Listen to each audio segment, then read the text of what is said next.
28 नवंबर को बिल्कुल ऐसा ही पेपर आने वाला है। ये रियल पेपर आप लोगों का है, तो इसी पे आधारित जो है मैं आप लोगों के लिए एक नया पेपर लेके आया हूँ, जो आपके डायरेक्ट एग्जाम में आपको ऐसा ही पेपर देखने को मिलेगा। तो चलिए वीडियो को स्टार्ट करते हैं। यहाँ पे आपका रोल नंबर एक एक अंक करके यहाँ पे भरना होगा, जैसे यहाँ पे भरा हुआ है। इसी प्रकार जो है आपको यहाँ पे अपना नाम लिखना होगा, यहाँ पे आपको अपना हस्ताक्षर करना होगा, यानी नाम यहाँ पे भी लिखना होगा। और आपको जो है 100 अंक ज़्यादा से ज़्यादा मिल सकते हैं, और आपके पास समय जो रहेगा 2 घंटे का रहेगा। और यहाँ पे आपके पास यहाँ पे 80 प्रश्न यहाँ पे पेपर में देखने को मिलेंगे, और जो सही रहेगा, जो सही उत्तर रहेगा, उस पर इस तरह जो है आपको काला यहाँ पे गोला बनाना पड़ेगा, इस तरह ब्लैक करके यहाँ पे आपके सामने OMR शीट पे इस पे। तो जैसे यहाँ पे पहले प्रश्न का उत्तर सी सही है, तो इस तरह जो है आपको बनाना रहेगा। सबसे पहले आपको क्या करना है, इसमें टिक मार लेना है जो उत्तर आपका सही होगा। तो चलिए देखते हैं, यहाँ पे इसमें EVS वाले प्रश्न भी शामिल किए गए हैं। तो पहला प्रश्न देखते हैं। तो यहाँ पे भाग 1 है। भाग 1 में जो है यहाँ पे इंस्ट्रक्शन दिया गया है कि आपको जो है जो खाली भाग है इसको जो है पूर्ण करना है। पूर्ण करने के लिए इसमें कौन सा चित्र यहाँ पे बनाया जाएगा, तो इसको जो है इसको समझने के लिए सबसे पहले आपको इसके कॉन्सेप्ट को समझना होगा। तो चलिए, तो यहाँ पे देखेंगे कि जो है ये आपके सामने एक चित्र बना हुआ है, और यहाँ पे इसको कंप्लीट करना है, यहाँ पे जो खाली भाग है। तो यहाँ पे देखेंगे कि ये इतना भाग जो है यहाँ पे एक ही भाग यहाँ पे बना हुआ है, और ये दूसरे एक दूसरे से जुड़े हुए हैं इसी प्रकार का। इसके बाद यहाँ पे एक और लाइन भी है, जबकि जो है अगले वाले में बिल्कुल इस तरह जो है यहाँ पे इस सामने की आकृति बनी हुई है। तो यहाँ पे जो है इस प्रकार की आकृति यहाँ पे बन जाएगी। तो इसके लिए जो जैसे यहाँ पे बना हुआ है बिल्कुल ऐसे ही यहाँ पे बनाना पड़ेगा। तो यहाँ पे बनाने के लिए आपको क्या करना है, पेंसिल की सहायता से भी बना सकते हैं। देखेंगे कि यहाँ पे किस प्रकार की आकृति बनी है, तो ये देखेंगे कि ये दोनों एक दूसरे से जुड़े हुए हैं। तो बिल्कुल आपको यहाँ पे भी ऐसे एक दूसरे से जोड़ते हुए एक यहाँ पे चित्र बनाना है पहले इसी लाइन पे, और ये यहाँ पे पूरी लाइन यहाँ पे खींची हुई है। तो बिल्कुल ऐसे ही यहाँ पे लाइन खींच देना है। खींचने के बाद यहाँ पे आपको क्या करना है कि ये वाले भाग भी यहाँ पे बना हुआ है, तो यहाँ पे इसमें नहीं बना हुआ है, जबकि इसमें भी नहीं बना हुआ है, इसमें बना हुआ है, तो इसमें भी आपको बनाना है। तो इसको बनाने के लिए आपको क्या करना है, सबसे पहले यहाँ पे देखेंगे कि ये जो लाइन है ये कंप्लीट लाइन थी, तो यहाँ पे भी आपको जो है ये लाइन कंप्लीट कर लेना है। कंप्लीट करने के बाद ही जो है आपको ये दूसरा वाला चित्र बनाना है। दूसरा वाला चित्र बनाने के लिए आपको क्या करना पड़ेगा, तो यहाँ पे देखेंगे कि जैसे यहाँ पे जो है ये पूरा भाग बनने के बाद यहाँ से खींच दिया गया है, तो बिल्कुल आपको भी यहाँ से जो है ऐसे ही खींच देना है। ये वाला भाग जो है इस प्रकार कंप्लीट हो जाएगा। तो आपके सामने इस प्रकार का जो है चित्र देखने को मिलेगा। तो इस तरह का चित्र यहाँ पे किसमें है, तो इस प्रकार का चित्र केवल जो है आपको D वाले में देखने को मिल रहा है। देखेंगे कि यहाँ से जो है ये खाली भाग है, तो यहाँ पे भी खाली भाग है, और ये वाला भाग यहाँ पे देखने को मिल रहा है, तो यहाँ पे D वाला इसका जो है बिल्कुल राइट आंसर यहाँ पे हो जाएगा। इस तरह जो है आपको चित्र में ही पूर्ण कर लेना है। उसके बाद यहाँ पे दूसरा वाला चित्र देखते हैं। दूसरे वाले चित्र में आपको क्या करना है, जैसे यहाँ पे आकृति है बिल्कुल इसके सामने वैसे ही आकृति है, इस प्रकार यहाँ पे जो आकृति बनी है इसी तरह यहाँ पे भी बनाना है आपको। तो इसको क्या करेंगे, यहाँ पे जो है ये वाला भाग यहाँ पे बना लेंगे। अब यहाँ पे इसके बगल में ही बनेगा, तो इस तरह बनेगा, और ये रंगा हुआ भाग होना चाहिए। रंगा होने के बाद यहाँ पे 3 लाइनें इस प्रकार तिरछी हैं, तो एक यहाँ पे, दूसरी यहाँ पे देखेंगे कि यहाँ से खींची गई है कोने से कोने तक, तो दूसरी वाली यहाँ से खींच देंगे, फिर उसके बाद इसके ऊपर। तो इस प्रकार की आकृति आपको कहाँ पे देखने को मिल रही है, तो यहाँ पे D वाले में मिल रहा है। तो D इसका जो है बिल्कुल राइट आंसर यहाँ पे हो जाएगा दूसरे का भी। तो बिल्कुल ऐसा ही है, जबकि इसमें जो है इस तरफ खींच दिया गया है लाइन, इसलिए यहाँ पे ये गलत हो जाएगा, ये भी गलत हो जाएगा, और ये भी गलत हो जाएगा। अगला प्रश्न देख लेते हैं। यहाँ पे अगला जो चित्र बना हुआ है इसको कैसे बनाना है, तो जैसे यहाँ पे सभी में बने हुए हैं सेम टू सेम इसमें भी बनाना है। देखेंगे कि इसकी सभी भाग एक जैसे ही हैं। तो क्या करना है, इस वाले भाग को आपको खींच लेना है, या तो आप इसमें पेंसिल की सहायता से भी बना सकते हैं। अगर पेंसिल की सहायता से बनाना चाहते हैं तो आपके पास एक पेंसिल होनी चाहिए। पेंसिल से जो है जैसे जैसे इसमें बना हुआ है, तो पहले इन सभी को आपको मिला लेना है ऐसे। तो यहाँ पे पहली लाइन हो गई, फिर उसके बाद दूसरे वाले लाइन को यहाँ पे मिलाना है, फिर यहाँ पे तीसरे वाले भाग को यहाँ पे इस प्रकार जो है बना लेना है। फिर यहाँ पे देखें कि ये बीकर्ण खींचा गया है बीच से, तो बीकर्ण भी आपको इसी तरह जो है मिला देना है, जो कि यहाँ पे इस वाली लाइन को छू रही है। उसके बाद यहाँ पे देखें कि ये जो है बीच की लाइन यहाँ पे जो है जा रही है, तो बीच की लाइन भी यहाँ पे खींच देना है। तो 1 2 3 और यहाँ पे ये 4 लाइनें इस तरह यहाँ पे इस दिशा में है, तो सेम ऐसे ही दिशा में होना चाहिए। इस दिशा में केवल ये है और ये है, ठीक है, ये भी है, लेकिन इसमें पूरी लाइन नहीं है, तो ये गलत हो जाएगा। इसमें पूरी लाइन है, इसमें 3 लाइनें होनी चाहिए, 1 2 3, तो 1 2 ही है। अब इसमें 1 2 3 लाइन है, तो ये बिल्कुल B वाला राइट आंसर यहाँ पे हो जाएगा। इस तरह इसके सभी भाग को गिन के तभी यहाँ पे देख के तभी बनाना है, यहाँ पे सही टिक मारना है आपको। पेंसिल की सहायता से सही टिक मारे रहेंगे तो इसमें OMR में जो है भरने में कोई दिक्कत नहीं होगी। आगे यहाँ पे अगला प्रश्न यहाँ पे है, इसको भी आकृति को पूर्ण करना है। तो यहाँ पे इसके जो है विकर्ण को पहले खींचेंगे। विकर्ण को खींचने के बाद यहाँ पे इसके अंदर एक चित्र बना हुआ है, तो अंदर चित्र यहाँ पे आपको बनाना है बिल्कुल ऐसे ही जैसे सभी में बना हुआ है। उसके बाद यहाँ पे देखें कि एक पॉइंट है, यहाँ पे इस पॉइंट को भी रख देना है, बिंदु को भी रख देना है। इसके बाद यहाँ पे बाहर जो है 2 लाइनें हैं, इस कोने को छोड़कर इसके बगल बगल में यहाँ पे। तो इस तरह की आकृति इसमें कहाँ पे है, तो इस तरह की आकृति आपको देखने को सभी में मिल रही होगी। लेकिन आपको क्या करना है, यहाँ पे ध्यान देना है कि यहाँ पे जो चित्र बना रहे हैं किस दिशा में है, यहाँ पे है इस बिंदु में, यानी इस दिशा में है यहाँ पे बिल्कुल।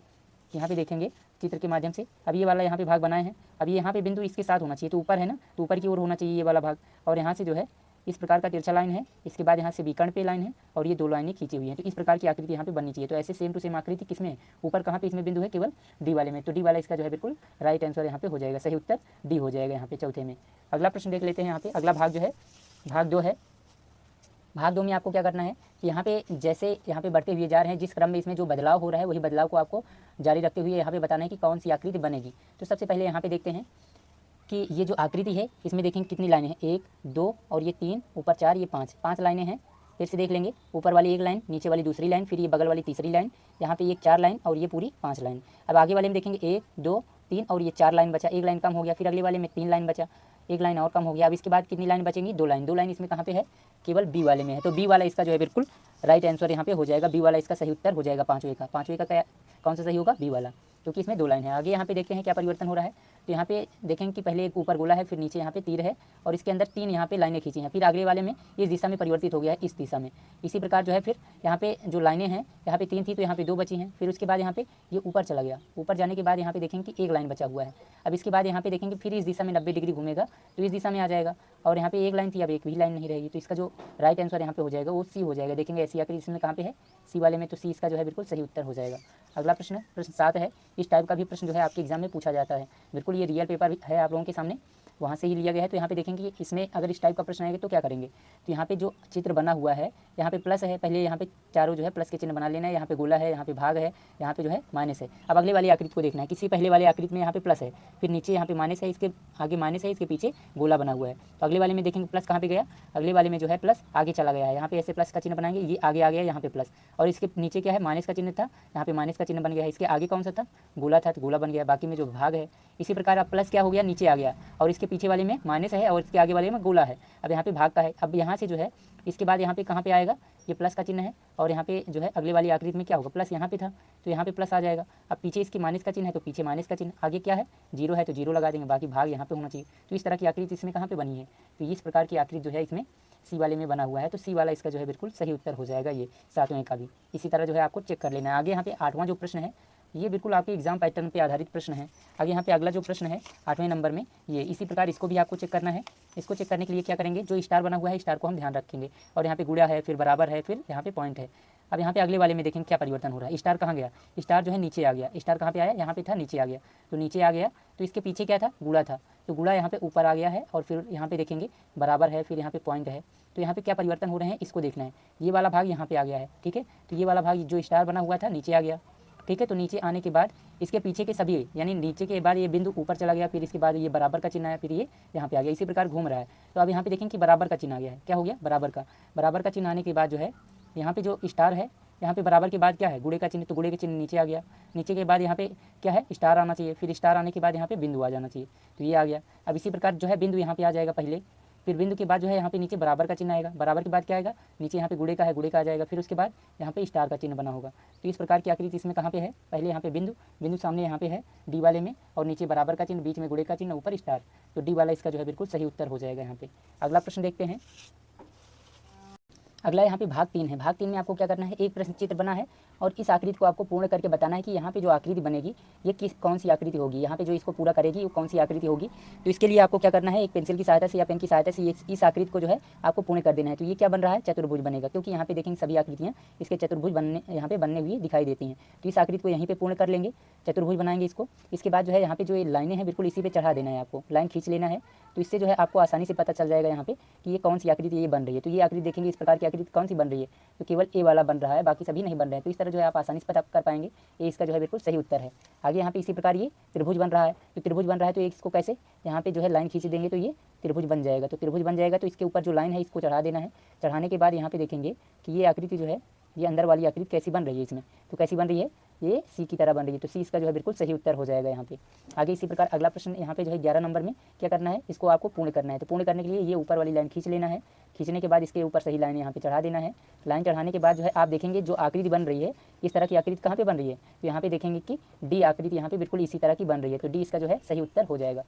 अगला प्रश्न यहाँ पे है कि इसमें जो है भरना है, इसको पूर्ण करना है। तो इसको गोला बना देना है। गोला बनाने के बाद यहाँ पे आप देखेंगे कि इसके ऊपर यहाँ पे चढ़ा देना है। तो यहाँ पे ये अंदर की ओर झुका हुआ है, ये बाहर की ओर है, फिर यहाँ पे ये पूरा चढ़ाने के बाद देखेंगे कि अंदर की ओर नीचे है, नीचे अंदर की ओर यहाँ पे बाहर निकला होना चाहिए। बाहर किसमें निकला हुआ है, सी वाले में निकला हुआ है, इसमें नहीं निकला, ना इसमें निकला है, तो ये सभी गलत हो जाएंगे, ये भी गलत हो जाएगा। ऊपर ये बाहर की ओर निकला है तो इसमें अंदर की ओर झुका है, तो ये सही उत्तर हो जाएगा सी वाला। इस तरह जो है आप आसानी से पता कर पाएंगे। बिल्कुल इसी तरह इसमें सी वाला दिख रहा है। अगला यहाँ पे भाग जो है, अगला भाग यहाँ पे भाग 4 है। भाग 4 में आपको प्रतिबिंब बताना है कि यहाँ पे आपके सामने एक जो है यहाँ पे शीशा रख दिया गया है, यानी इसमें जो है जो प्रतिबिंब बनेगा वो कौन सा किस प्रकार बनेगा। तो इसके लिए जो है कैसे पता करेंगे, तो प्रतिबिंब को पता करने के लिए आपको कुछ स्टेप को यहाँ पे ध्यान रखना होगा। तो प्रतिबिंब बनने का एक नियम होता है कि जैसे आपके सामने यहाँ पे एक तीर बना देता हूँ मैं, इस तीर यहाँ पे इस तरह जो है एक तीर है। अब ये तीर के सामने एक दर्पण लगा देता हूँ। यहाँ पे x है, ये y है। उदाहरण के माध्यम से समझते हैं। तो ये जो दाहिनी तरफ वाला भाग है, ये दाहिनी तरफ वाला भाग इस तरफ बन जाता है और बाईं तरफ वाला भाग ये इस तरफ बन जाता है। कैसे बनेगा? तो दाहिनी तरफ वाला भाग इस तरफ जाएगा तो इस तरह यहाँ पे बन जाएगा, ठीक है। ये तीर किस तरफ बन जाएगा? इस तरफ। उसके बाद जो ये दाहिनी यानी बाईं तरफ वाला भाग है, ये दाहिनी तरफ बन जाएगा। तो ये इसका जो है प्रतिबिंब इस तरह बनता है, याद रखना है। प्रतिबिंब ये बन गया, ठीक है। तो ये दाहिनी तरफ वाला भाग बाईं तरफ वाला भाग दाहिनी तरफ बन जाता है अगर सामने यहाँ पे जो है दर्पण है तो यहाँ पे चलिए देखते हैं कि यहाँ पे ये वाला भाग किस तरफ भाग यहाँ पे बनेगा, तो इस तरफ भाग बन जाएगा इसका दूसरी तरफ। तो ये वाला भाग इस तरफ किस में बना हुआ है? तो देखेंगे कि बिल्कुल इसी तरह जो है यहाँ पे बना हुआ है इस तरफ, ठीक है। ये दाहिनी तरफ यानी ये बाईं तरफ है, ये दाहिनी तरफ बन गया है। अब ये वाला भाग इस तरफ बनना चाहिए, तो इस तरफ बना हुआ है ऊपर। अब ये वाला कुछ लोग सोच रहे होंगे, तो ये देखिए कि यहाँ पे ये छोटा बना हुआ है ये भाग और ये ऊपर वाला और नीचे वाला, देखेंगे बहुत अच्छे से। तो यहाँ पे बिल्कुल इसी तरह मैच कर रहा है और बाकी ये वाला भाग ऐसे ही रह पाएगा और ये वाला भाग ऐसे, ठीक है। तो सी इसका जो है बिल्कुल सही उत्तर हो जाएगा। यहाँ पे आप बना के भी देख सकते हैं। यहाँ पे एक लाइन खींचेंगे और यहाँ पे ये तिरछी लाइन खींचेंगे, ठीक है। तो यहाँ पे तिरछी लाइन खींचने के बाद यहाँ पे देखेंगे कि जो अगली आकृति है, यहाँ से ये वाला भाग जो है यहाँ से तिरछा बन रहा है। तो ये तिरछा बनाने के लिए आपको क्या करना पड़ेगा? ये वाली लाइन थोड़ा बड़ी करनी है और यहाँ पे जो है बिल्कुल ऐसे मिला देना है। तो मिलाएंगे तो आपके सामने इस प्रकार का चित्र बन जाएगा। तो कहाँ पे है? सी वाले में है। अगला यहाँ पे है, देखेंगे कि अगले वाले में 14 नंबर के प्रश्न में ये वाला भाग इस तरफ बनेगा, इस तरफ भाग बनेगा तो यहाँ पे ये घूम जाएगा। ये वाला भाग इस तरफ हो जाएगा, इस तरफ किसमें बना हुआ है? इसमें बना हुआ है। और ये वाला भाग भी इस तरफ घूम गया और ये ऐसे ही रहेगा। तो इसका जो राइट आंसर हो जाएगा इसमें ए वाला हो जाएगा। ये इसका जो है राइट आंसर हो जाएगा। ध्यान से देख लेना है। यहाँ पे आपको दिखा भी देते हैं कैसे यहाँ पे बना हुआ है। तो इसका जो है इसका एक और तरीका भी मैं आप लोगों को बताता हूँ। आपको इस पेपर को जो है जैसे उल्टा करेंगे, आप यहाँ पे देखेंगे कि ये वाला भाग जो है बिल्कुल यहाँ पे आ रहा है, ठीक है। यहाँ पे इस तरह जो है बिल्कुल बन रहा है। ये वाला भाग पहले बन जाएगा, फिर ये वाला दूसरा वाला भाग इस तरह बनेगा, तीसरा वाला भाग यहाँ पे बन जाएगा। तो इस तरह जो है ऐसे तिरछा करेंगे तो जो भाग यहाँ पे पहले यानी जो ये बनेगा ये पहले बनेगा, फिर ये दूसरे वाले नंबर पे, ये तीसरे नंबर पे, तो वही सही उत्तर हो जाएगा। आगे यहाँ पे अगला यहाँ पे प्रश्न 15 है। इसका जो है आपको बताना है। तो ये वाला भाग यहाँ पे बाहर, यहाँ पे बिंदु बाहर है, इसमें भी बिंदु बाहर है। ये वाली चित्र इस तरफ बना है तो इस तरफ बन जाएगा। इस तरफ किसमें? इसमें बना हुआ है। इसमें देखेंगे कि ये बाहर की ओर निकल के फिर अंदर की ओर हुआ है, जबकि ये नीचे बना हुआ है। नीचे ये ऊपर की ओर यहाँ पे बिंदु है। तो बिल्कुल ऐसी आकृति इसमें भी है, इसमें भी है। और यहाँ पे ये बिंदु बाहर की ओर होना चाहिए। तो इसमें बाहर की ओर है, इसमें अंदर की ओर है, तो ये गलत, जबकि ये दोनों बाहर की ओर हैं। तो बाहर की ओर इसमें भी है, इसमें भी है, इसमें बाहर है, इसमें अंदर है, ये इसलिए यहाँ पे सी वाला इसका सही उत्तर होगा। क्यों? क्योंकि इसमें जो दोनों लाइनें हैं इसमें के बिंदु जो है दोनों में बाहर हैं, बाहर की ओर होनी चाहिए। देखेंगे इसमें भी बाहर है और यहाँ पे तीर का चिन्ह है और ये वाली आकृति बिल्कुल ऐसे ही बनेगी। तो सी वाला इसका जो है बिल्कुल सही उत्तर हो जाएगा। अगला प्रश्न संख्या यहाँ पे 16 है। ये आकृति यहाँ पे ऊपर वाला भाग देखेंगे, ये वाली आकृति इस तरफ घूमेगी तो इसी तरह की रहेगी, इस तरफ से बनेगी। तो ये दूसरी तरफ से इसमें कहाँ पे बना हुआ है? केवल डी वाले में, और देखेंगे और कहीं पे नहीं बना हुआ है। और ये वाला भाग इस तरफ बन जाएगा और नीचे वाला भाग जैसे है वैसे ही रहेगा। इस तरफ वाला भाग इस तरफ, इस तरफ वाला भाग इस तरफ, तो बिल्कुल वैसे ही रहेगा। तो डी इसका जो है बिल्कुल सही उत्तर हो जाएगा। अगला यहाँ पे प्रश्न देख लेते हैं। यहाँ पे भाग 5 है। भाग 5 में आपको क्या करना है? ये जो प्रश्न आकृति बनी हुई है इसमें यहाँ पे निर्देश में दिया गया है कि ये जो प्रश्न चित्र बना हुआ है बिल्कुल ऐसा ही चित्र जो है आपको ढूंढना है। इसमें बताना है कि ये कहाँ पे जो है इसमें छिपी हुई आकृति बनी है। तो छिपा हुआ आकृति इसमें कहाँ पे है ये आपको पता करना है। तो इसका भी एक बेहतरीन तरीका है। तो सबसे पहले ऊपर वाले भाग को देखेंगे, ऊपर वाला भाग यहाँ पे कहाँ पे बना हुआ है। तो इसमें देखेंगे कि इसमें लाइन खींच लेना है और नीचे यहाँ पे और यहाँ पे इस तरह पेंसिल से चढ़ा लेंगे तो ऊपर वाला भाग बन गया। और ये बगल वाला भाग भी बिल्कुल इसी तरह यहाँ पे बना लेना है। तो बन जा रहा है? नहीं तो बन रहा है। तो बिल्कुल ऐसा ही आकृति यहाँ पे बना हुआ है। तो ऐसी आकृति बनी हुई है किसमें? सी वाले में। और किसी में बन रही है? नहीं बन पा रही है, इसलिए यहाँ पे सी वाला इसका सही उत्तर हो जाएगा। इसी तरह यहाँ पे ढूंढने पे इस प्रकार की आकृति किसमें बनी हुई है? तो पहले में ही बनी हुई है। यहाँ पे देखेंगे ये बिल्कुल इस तरह की आकृति बनी है। और किसी में बना है? नहीं बना है। यहाँ पे देखेंगे कि ये पूरी आकृति है जबकि ये आधा कटा हुआ है। तो ये वाला इसका जो है बिल्कुल सही उत्तर हो जाएगा। आगे यहाँ पे ये वाली आकृति आपको ढूंढनी है। तो इस प्रकार का यहाँ पे नीचे यहाँ पे मोड़ होना चाहिए। तो किस में बना सकते हैं? तो इस प्रकार की आकृति यहाँ पे देखेंगे आप सी वाले में। सी वाले में यहाँ पे एक ये वाला भाग है, फिर ये लाइन है, फिर उसके बाद ये अंतिम वाला भाग देखते हैं कैसे बनना है। तो यहाँ पे ये वाली लाइन और ये फिर ऊपर फिर ये बिल्कुल ऐसी ही आकृति यहाँ पे बन रही है सी वाले में। तो सी इसका जो है बिल्कुल सही उत्तर हो जाएगा। आगे यहाँ पे 20 नंबर का प्रश्न है। इसमें आपको इस प्रकार की आकृति इसमें ढूंढना है। तो यहाँ पे देखेंगे दो आकृतियाँ बन रही हैं, लेकिन कौन सा सही है ये आपको कैसे पता चलेगा? यहाँ पे देखेंगे बिल्कुल ऐसी ही आकृति यहाँ पे भी बन रही है, लेकिन ये क्या है? छोटा है, जबकि ये पूरे में बना हुआ है। तो पूरे में इसमें कहाँ पे बना हुआ है? इसमें देखेंगे कि ये पूरी आकृति यहाँ पे बनी हुई है। तो सी इसका जो है बिल्कुल सही उत्तर हो जाएगा। अगला प्रश्न देखते हैं। अब आगे यहाँ पे जो है आपका जो है अनुभाग 2 आता है पर्यावरण अध्ययन का, यानी ईवीएस वाले प्रश्न। ईवीएस वाले प्रश्न में सबसे पहला प्रश्न आप लोगों के सामने यहाँ पे है कि हमारे शरीर में जो है रक्त का जो शुद्धिकरण होता है यानी फिल्ट्रेशन जो होता है वो मुख्य रूप से किस अंग द्वारा होता है? तो हमारे शरीर में जो रक्त होता है वो जो है कहाँ पे शुद्धिकरण होता है? उसका वृक्क किडनी में होता है। तो इसका जो सही उत्तर हो जाएगा वो सी हो जाएगा। सी इसका जो है बिल्कुल सही उत्तर होगा। अगला प्रश्न है कि खाद्य पदार्थों के संरक्षण के लिए किस विधि में जो है नमी को सुखाया जाता है? तो किस विधि में जो है नमी को सुखाया जाता है? तो यहाँ पे देख रहे होंगे कि एक लिखा है निर्जलीकरण। निर्जलीकरण का मतलब है जल को जो है सुखाना, तो यहाँ पे बी वाला इसका जो है बिल्कुल सही उत्तर हो जाएगा। खाद्य पदार्थों के संरक्षण के लिए किस विधि में जो है नमी को सुखाया जाता है, तो निर्जलीकरण के द्वारा। आगे यहाँ पे 23 नंबर का प्रश्न है कि भारत के जो है किस राज्य को जो है मसालों का बगीचा कहा जाता है, तो मसालों का जो बगीचा है उसे केरल को कहा जाता है, बिल्कुल बी इसका जो है सही उत्तर हो जाएगा। निम्नलिखित में से कौन सा जो है प्राकृतिक आपदा का उदाहरण है, तो प्राकृतिक आपदा का उदाहरण कौन सा है, सड़क दुर्घटना ये मनुष्य के द्वारा होती है, आग लगना भी मनुष्य के द्वारा होता है, प्रदूषण भी मनुष्य फैलाता है, लेकिन भूकंप जो है प्रकृति के द्वारा होता है, तो बी इसका सही उत्तर हो जाएगा। जल चक्र यानी वाटर साइकिल में सूर्य की क्या भूमिका है, तो जल चक्र यानी जो जल चक्र में क्या होता है, तो सबसे पहले पानी रहता है, पानी के बाद क्या होता है, जब धूप लगती है तो ये वाष्प बन जाता है, भाप बन के उड़ता है ऊपर जाके जो है बादलों के रूप में जमा हो जाता है, फिर नीचे पानी बरस जाता है, पानी बरस जाता है तो पुनः आ जाता है उसी में, तो पुनः आने में जो है इस सूर्य की क्या भूमिका है इसमें, बर्फ जल को जो है वाष्पीकरण कराना। देखें कि सूर्य क्या करता है, जल को वाष्पीकरण करा देता है, 20 का जो है बिल्कुल सही उत्तर हो जाएगा। हमारे शरीर की जो है सबसे छोटी हड्डी कहाँ स्थित होती है, तो सबसे छोटी हड्डी हमारे शरीर में जो है कान में स्थित होती है, जो है 20 का जो है सही उत्तर हो जाएगा। प्रश्न संख्या यहाँ पे 27 है कि वायु में प्रदूषण का सबसे बड़ा जो है कारण क्या है, वायु में जो प्रदूषण होता है वो सबसे बड़ा कारण है कि वाहनों का धुआं, अधिक पेड़ लगाने से नहीं होता, वर्षा होने से नहीं होता, जो है हवा में प्रदूषण होता है नहीं, तो इसमें सौर ऊर्जा से, सूर्य की ऊर्जा से कोई प्रदूषण होता है नहीं, तो वाहनों के जो धुआं होता है उससे हवा में प्रदूषण फैलता है, तो 20 का जो है सही उत्तर हो जाएगा इस तरह। अब यहाँ पे प्रश्न संख्या जो है 28 है कि राष्ट्रीय ध्वज के बीच वाली जो है सफ़ेद पट्टी में बने जो है चक्र, अशोक चक्र का रंग क्या है, तो वो कैसा है, तो जो है 28 का जो राइट आंसर है वो बी है, गहरा नीला है। किस प्रकार का है, गहरा नीला,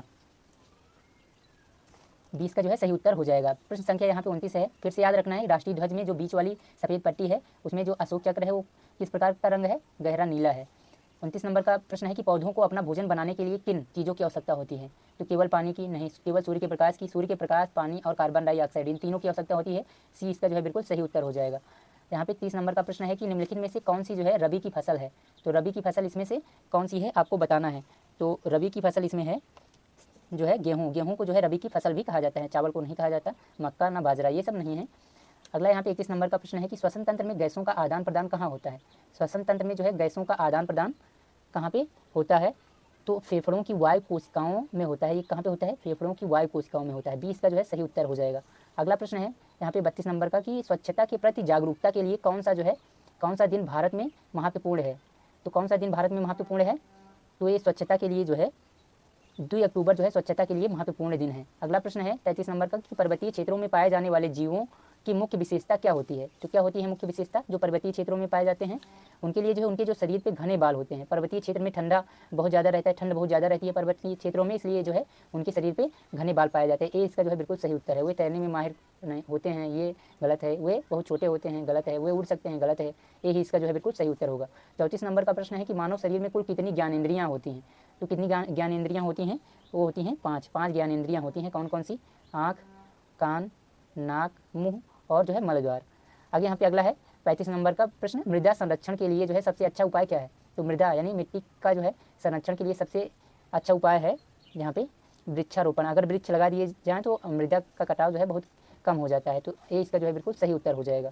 मृदा के सुरक्षा के लिए, मृदा संरक्षण के लिए जो है सबसे अच्छा उपाय है कि वृक्ष को लगाया जाए, अधिक सिंचाई करने से भी खराब हो जाएगा, निर्माण कार्य से भी, और जो है प्लास्टिक के उपयोग से भी ये खराब हो सकता है। अगला प्रश्न देखते हैं यहाँ पे, तो ये जो है 15 प्रश्न जो है आपके एग्जाम में जो है पर्यावरण से पूछे जाएंगे। आगे यहाँ पे आपके सामने एक पैसेज आएगा कुछ इस प्रकार का, तो यहाँ पे आपके सामने एक गद्यांश आ गया है, तो बावड़ियों का महत्व इसका जो है टाइटल है, तो इसको पढ़ते हैं, पढ़ना है और इसके नीचे जो प्रश्न है इसको जो है इसके उत्तर देना है आपको। तो यहाँ पे देखेंगे कि इसको पढ़ के कि प्राचीन समय में जल को बचाने के लिए बावड़ियाँ बनाई जाती थी। जोधपुर में एक राजा ने जो है राज्य में जो है पेयजल की समस्या को हल करने के लिए अमृतसर बावड़ी का निर्माण करवाया था। यह बावड़ी लगभग 400 वर्ष पुरानी है। बावड़ी का जो है शाब्दिक अर्थ वह स्थान है जहाँ सीढ़ियों के माध्यम से पानी के स्तर तक पहुँचा जा सके। राजा का उद्देश्य यह था कि भीषण सूखे के समय भी लोगों और पशुओं को पानी मिल सके। इस बावड़ी की जो बनावट है बहुत ही कलात्मक थी। इसमें जल को सुरक्षित रखने के लिए ऊपर से ढका हुआ एक बड़ा स्थान होता था जिससे जो है पानी वाष्प बनकर न उड़े। बावड़ी की सीढ़ियों के किनारे छोटे छोटे कमरे भी बने थे जहां गर्मियों में यात्री विश्राम करते थे। उसके पास ही एक बगीचा भी था जो बावड़ी के जो है रिसने वाले पानी से जो है हरा भरा रहता था। लोग इस जल को जो है बहुत पवित्र मानते थे और इसे बर्बाद न करने का संकल्प लेते थे। आज भी ये बावड़ियाँ हमारे पूर्वजों की दूरदर्शिता और जल संरक्षण के प्रति प्रेम का जो है जीता जागता प्रमाण है। तो प्रश्न देखते हैं क्या पूछा गया। गद्यांश के अनुसार जो है बावड़ी का क्या अर्थ है, तो गद्यांश के अनुसार जो है बावड़ी का यहाँ पे शाब्दिक अर्थ है कि जहाँ सीढ़ियों के माध्यम से पानी के स्तर तक पहुँचा जा सके।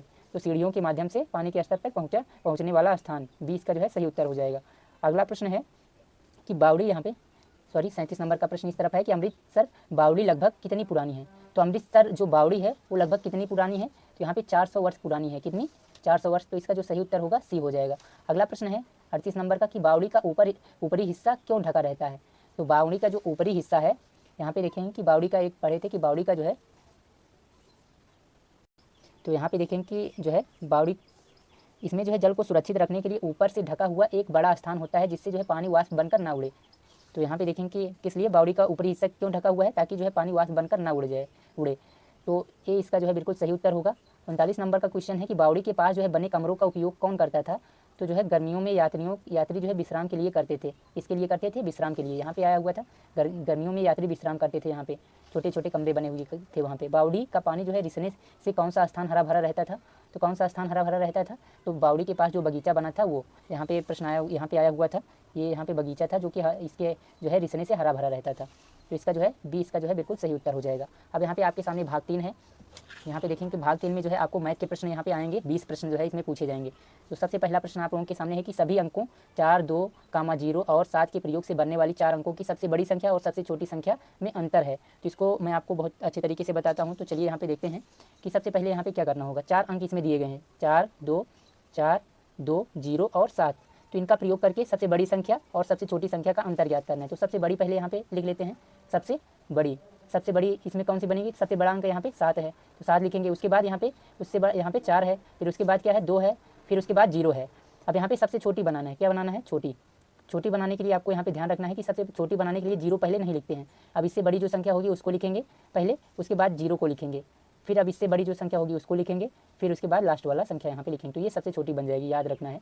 अगर 0 रहता है तो उसको दूसरे नंबर पे लिखते हैं, पहले उससे बड़ी जो संख्या होगी उसको, फिर 0, फिर अब उससे बड़ी, फिर उससे बड़ी। अब यहाँ पे इसको घटाना भी है, यहाँ पे कह रहा है कि अंतर ज्ञात करना है। तो यहाँ पे देखें कि इससे हासिल लेंगे 10, 10 में से 7 गया तो 3 बच जाएगा, यहाँ पे 1 बचेगा। इससे हासिल लेंगे 11, 11 में से 4 चला जाएगा तो कितना बचेगा, 7। अब यहाँ पे 3 बचा हुआ है, 3 में से 0 जाएगा तो 3 ही रहेगा। यहाँ पे 7, 7 में से 2 चला जाएगा तो कितना बचेगा, 5। तो 5, 3, 7, 3 किसमें यहाँ पे है, तो सी वाले ऑप्शन में है। तो सी इसका जो है बिल्कुल सही उत्तर हो जाएगा। आगे यहाँ पे अगला प्रश्न है, प्रश्न संख्या जो है 42 है कि भाग के एक प्रश्न में यदि भाजक जो है 51 है, भागफल 16 और जो शेषफल है 27 है, तो भाज्य क्या होगा। तो यहाँ पे आपको क्या सूत्र लगाना है, तो ये एक सूत्र आपने पढ़ा होगा कि भाज्य बराबर क्या होता है, भाज्य बराबर होता है भाजक गुणे जो है भागफल और प्लस जो होता है शेषफल होता है। क्या होता है, शेष जो बचा होता है उसको जोड़ लेते हैं। तो सबसे पहले यहाँ पे देखेंगे भाज्य हमको ज्ञात करना है, भाजक कितना दिया गया है 51 लिख लेते हैं, गुणे का चिन्ह लगाओ, भागफल कितना है 16 है तो 16 लिख दो, और प्लस शेष कितना है 27 है तो 27 लिख देंगे। तो सबसे पहले यहाँ पे आपको पता होगा कि भाग करते हैं फिर जो है गुणा, तो यहाँ पे इन दोनों का गुणा करेंगे पहले। तो यहाँ पे 16 का गुणा 51 में करेंगे तो 16 एकम 16 की 6 हासिल 1 बच जाएगा यहाँ पे, तो 16 पंचे 80, 1 हासिल आया था तो 81 हो जाएगा यहाँ पे। तो यहाँ पे देखेंगे कि इन दोनों को जब हम गुणा करते हैं तो 816 आ गया, और प्लस यहाँ पे 27 है तो 27 को ऐसे ही लिख लेंगे। इसके बाद जोड़ लेना है 7 और 6 को अंतिम अंक से अंतिम अंक को जोड़ेंगे, फिर दूसरे अंक को दूसरे वाले अंक के साथ जोड़ेंगे, फिर आगे यहाँ पे कोई अंक नहीं है तो अगले वाले को ऐसे ही लिख लेना है। तो यहाँ पे क्या करेंगे, तो यहाँ पे तीर के माध्यम से बता देता हूँ कि अंतिम अंक को अंतिम अंक से जोड़ना है। फिर यहाँ पे दूसरे स्थान पे ये अंक है तो ये आपकी दूसरे स्थान वाले अंक से जुड़ेगा। तो 7 और 6 को जोड़ेंगे तो 7, 6, 13 की 3 हासिल 1 और 2, 2, 1, 3, 1 हासिल आया था तो 4। अब यहाँ पे 8 है तो 8 लिख लेंगे क्योंकि यहाँ पे तीसरा अंक है नहीं है। तो यहाँ पे 843 का सही उत्तर हो जाएगा। तो यहाँ पे ए इसका जो है बिल्कुल राइट आंसर होगा 42 नंबर में। अगला प्रश्न देख लेते हैं। अगला प्रश्न यहाँ पे आपके सामने है कि 90 का जो है 90 का अभाज्य गुणनखंडन है, तो अभाज्य गुणनखंड ज्ञात करना है। तो 90 है, इसको जो है आपको भाग कर लेना है, या आपको जो है इस यहाँ पे इसके माध्यम से जो है आप पता लगा सकते हैं। तो यहाँ पे देखेंगे अभाज्य गुणनखंड, पहले आप अभाज्य गुणनखंड कर सकते हैं। तो 2 से काटेंगे इसको, 2 चौक 8, 1 बच जाएगा 10 हो जाएगा, 2 पंचे 10। अब यहाँ पे ये 3 से कटेगा, 2 से कटेगा नहीं, 3 एकम 3, 1 बचेगा 15 हो जाएगा, 3 पचे 15, फिर से 3 से कट जाएगा, 3 पचे 15, फिर उसके बाद 5 एकम 5, 1। अब इसका जो गुणनखंड हो जाएगा 2 गुणे 3 और गुणे 5 हो जाएगा। अब यहाँ पे क्या करेंगे, 2 है तो 2 लिखेंगे, गुणे 3 2 बार लिखा है तो 3 की घात 2 हो जाएगा, गुणे 5 है तो 5। तो ये वाला आंसर किस में आ रहा है, सी वाले में। तो सी इसका जो है बिल्कुल सही उत्तर हो जाएगा यहाँ पे 43 नंबर में। अगला प्रश्न देखते हैं, प्रश्न संख्या जो है 44 है कि जो है निम्नलिखित में से वह कौन सी संख्या है जो सदैव प्रत्येक अभाज्य संख्या का एक गुणनखंड है। तो जो है कोई भी संख्या जो है, ऐसी कौन सी संख्या इसमें से है जो सभी का जो है अभाज्य गुणनखंड है। तो एक ऐसी संख्या है, एक ऐसी संख्या होती है जो सभी का गुणनखंड होती है। सभी का गुणनखंड कौन होता है, यहाँ पे सदैव प्रत्येक अभाज्य संख्या का गुणनखंड है। तो यहाँ पे सभी का गुणनखंड कौन है, 1 होता है। तो 1 इसका जो है राइट आंसर हो जाएगा ए, ये याद रखना है, ये इसका जो है सही उत्तर हो जाएगा। अगला प्रश्न देखते हैं, प्रश्न संख्या जो है 45 है, इसका जो है आपको करना है। तो यहाँ पे आपके सामने एक सवाल है कि यदि जो है 9, 4, 3, 2 भागे 1.25 बराबर है 7, 5, 4, 5.6, तो यहाँ पे 9.4, 3, 2 भागे जो है 12.5 किसके बराबर होगा। तो इसका करने का जो तरीका है ये आप लोगों को इस प्रकार लगाना है। यहाँ पे 45 नंबर में जो है पहले सवाल को उतार लेना है 9, 4, 3 और 2 भाग यहाँ पे 1.25 बराबर 7, 5, 4, 5.6 है। तो इसको आपको किस यहाँ पे इतना दिया गया है कि इतना है। अब इसको जो है यहाँ पे कितना बनाना है, कह रहा है कि यहाँ पे जो है इसको एक दूसरे पेज में लिख लेते हैं। तो यहाँ पे इसको क्या बनाना है, यहाँ पे 9.43 जो है 2, अगर इसका जो है 12.5 बना के जो है भाग करें तो ये कितना उत्तर आएगा, इसका जो है किसके बराबर होगा। तो इसको करने के लिए आपको क्या करना पड़ेगा, तो यहाँ पे 9 दशमलव आ गया है, तो यहाँ पे कितने 9 दशमलव, यानी 9 के बाद दशमलव लगाना है, तो 3 अंक बचे हुए हैं। तो यहाँ पे बटे 1 सभी में लिख लेना है, सबसे पहले बटे 1 लिखा जा सकता है। और यहाँ पे दशमलव कितने अंक बाद, एक यहाँ पे देखेंगे 1, 2, 3 अंक बाद, 1, 2, 3 अंक बाद, 3 अंक बाद दशमलव लगाने के लिए किससे भाग करना पड़ेगा, 1 लिख के 3 जीरो, यानी 1000 से 1000 से भाग कर देंगे तो यहाँ पे ये 9 दशमलव जो है 432 हो जाएगा। और यहाँ पे गुणे जो है अगर 1000 से भाग कर रहे हैं तो इसमें गुणा भी करेंगे ताकि ये बराबर रहे। तो यहाँ पे क्या करना है, इस सवाल में यहाँ पे ध्यान देना है। चलो यहाँ पे नीचे करते हैं इस सवाल को, यहाँ पे जो है 9, 4, 3 और 2 है, बटे 1000 करेंगे, 1000 से भाग दे देंगे तो यहाँ पे ये बन जाएगा 9.432। तो दशमलव के बाद जितने अंक होते हैं उतने ही जीरो से यहाँ पे भाग कर देते हैं तो इसके बराबर हो जाता है।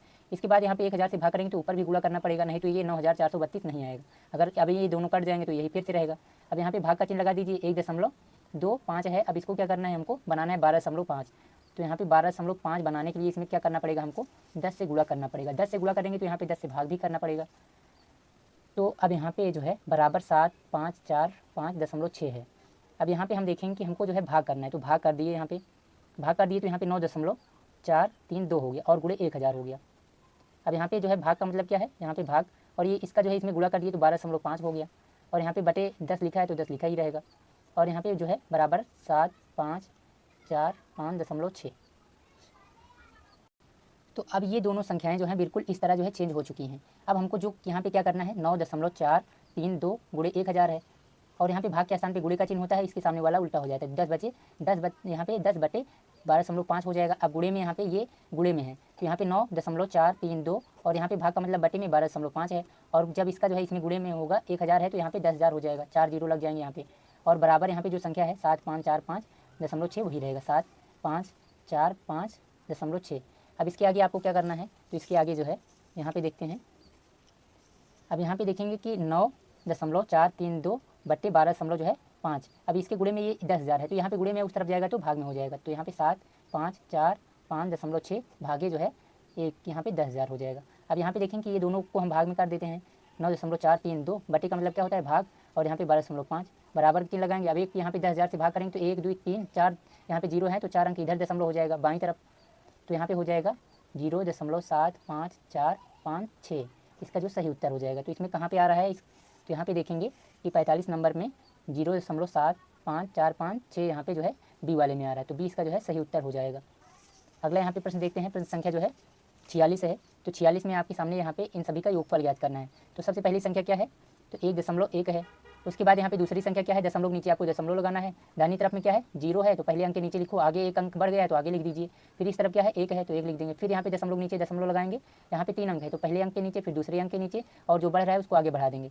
और इस तरफ जो है 1 है तो 1 लिख देंगे। फिर अगली वाली यहाँ पे संख्या है 0, पहले दशमलव के नीचे दशमलव लगा लीजिए। इस तरफ 0 है, इस तरफ क्या है 0 है फिर 1 है दूसरे अंक पे। फिर यहाँ पे अगला अंक आ जाएगा, दशमलव नीचे दशमलव लगाएंगे। इस तरफ 1 है और आगे बढ़ रहा है तो आगे बढ़ा दीजिए।